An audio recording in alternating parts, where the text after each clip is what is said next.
What's up, YouTube? It's RSMario here, bringing you another anime, I guess first review you can call it. First reaction, first review. It's up to you. That's right, I'm a rapper, cuz. But yeah, so this is first reaction, first review of the anime How to Pick Up Girls in a Dungeon. That's what I'm calling it. Because, I mean, it's really called, is it wrong to pick up girls in a dungeon?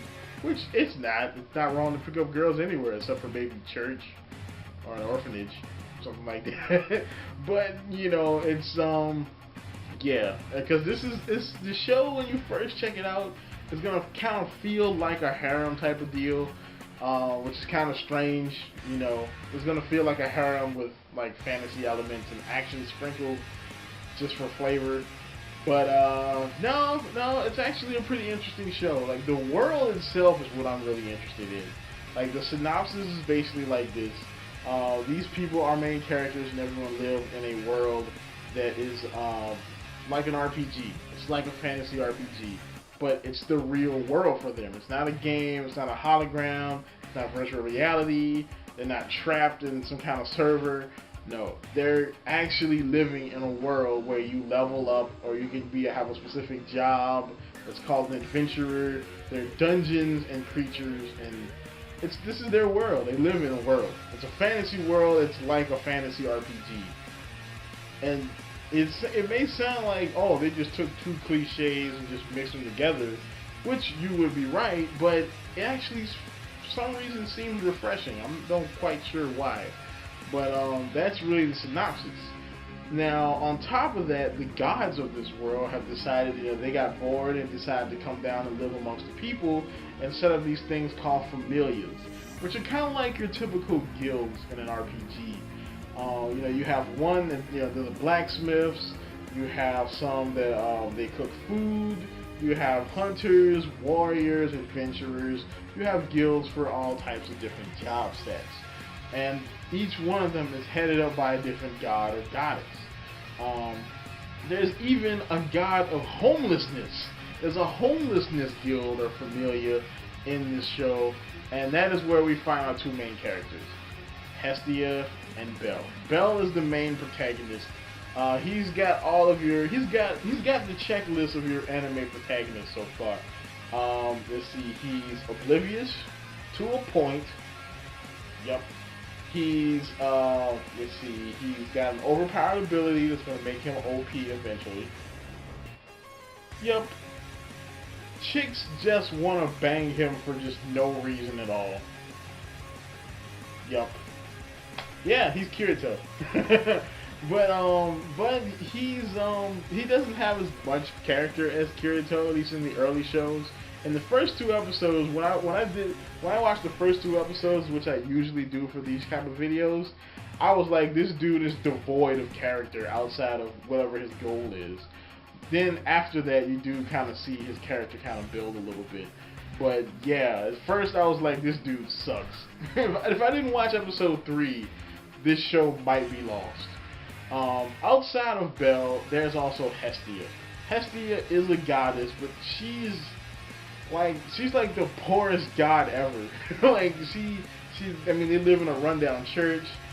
She has a job somewhere. She makes money, and I mean, she has one person in her familia, where there are other people who have like a bunch of people. So it's pretty crazy. Like, she's a hobo god. She's the god of homelessness. You know, hobos pray to her for sandwiches, which she can't provide. But, yeah, wow, I'm laughing at poverty, that's bad. But, the other part of the show, the other part of her character is interesting, is the fact that she really likes Belle.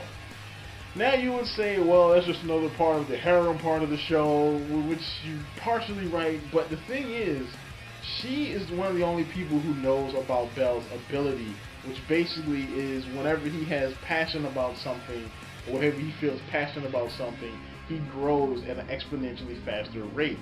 So think of, like, you know, Eren, and whenever he puts his mind to something, he can turn into a titan. well, whenever this dude is feeling passionate or puts his mind to something, he can grow, like his stats grow quicker. He's like Eren in that sense. And she's the only one who really knows about this because she manages his level and his stats. And so she's willing to do things to help him get stronger so that he can win over the girl. Which brings us to the next part of the synopsis. He gets into a dungeon, he almost gets killed by a minotaur, and then this chick saves him. This chick name is Eyes Wallenstein, so she's Jewish. But she saves him, and he of course falls madly in love with her while he's covered in blood. But yeah, that's where the show gets its name, essentially. Is it wrong to pick up girls in the dungeon? And he wants to get stronger in order to impress her, defend her, and to basically, be, her boyfriend. But where this comes in for Hestia is she's willing to help him get stronger, which will eventually lead him to being with Eyes. But where does this leave her? And it's kind of like, where does this leave her? Eventually helping him get his goal will eventually leave her alone, which is something that she doesn't want. She's asking me in the show not to leave her alone. But where is she going to go in the story? That's what I want to know. And so that's really that and the world itself are the two things that are keeping me in touch with the show. Other than that, I'm not a huge fan of the show. Like, the fan service is not that bad. It's there, and then you can definitely see it in like Hestia's design. It's not as like OPI as like Triage X. Like Triage X is like 50% about tits. But this show, it's okay. I can deal with this level of fan service. But yeah, those things, they might turn you off from the show. That and the lack of action in the early part. The first 2 episodes, it would almost seem as the action is kind of sprinkled on there like bacon.